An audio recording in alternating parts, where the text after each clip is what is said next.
কিন্তু হয় না যে অনেকের খুঁত থাকে, কিন্তু নিখুঁত হবার জন্য অনেক সময় এখন তো অনেক অনেক কিছু উপায় আছে। আছে, সার্জারি আছে। তো যখন সার্জারি করা হয় তখনও সেটা নিয়ে হচ্ছে কি বাংলাদেশে অনেক অনেক বেশি ট্রলিং করা হয়। এটা কেন করা হয় দেখেন, আলিয়া দীপিকাকে করবে তাদেরকে নিয়ে কিছু বলবো না, আহা কি সুন্দর লাগছে। যখনই আজকে আমাদের এক্স ওয়াই জি কোনো আর্টিস্ট করবে তাকে নিয়ে কথা বলবে, কারণ আমাদের তো সবাই বেকার, কথা বলতে একটু পছন্দ করে। আপনার এই চেয়ারেই আমাদের সবার প্রিয় বিপাশা আপা যে কথাগুলি বলে গেছেন, এটা আমি শেয়ারও দিয়েছিলাম জি, আপনার এই শোতেই, তো যে আসলে যদি তারা এই সময়টা একটু সেভ করে কোনো নিজের জন্য কাজ বা ঘুমাইতো যদি ভাই, ব্রেনটা একটু আরাম পেত।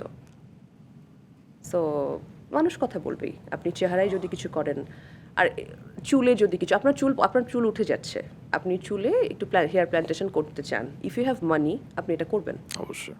কার প্রবলেম? আপনার স্কিন, আপনি চাইছেন আপনার বয়স 50, কে চায় রুম্মান ভাই বয়স 50 দেখতে 85 লাগুক? যদি কেউ বলে যে না আমি চাই, এটা কিন্তু ভুল কথা।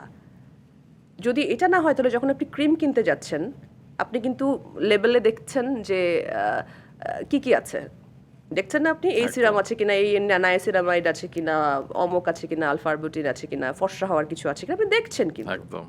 আপনি ওইটা ঠিকই ইউজ করছেন, আর আপনি এগুলোকে নেগেটিভ বলছেন। সো আমাদের এখানে এই আপনার কি মনে ঝামেলা। হয় আমরা কিছুটা ডাবল স্ট্যান্ডার্ড? কিছুটা না, পুরোটাই, পুরোটাই, অনেকটাই। পুরোটা বলার রাইট আমি রাখি না, কারণ আমি আপনাকে চিনি না, আমি অমুককে চিনি না, রাইট। স্যার আমরা অনেকটাই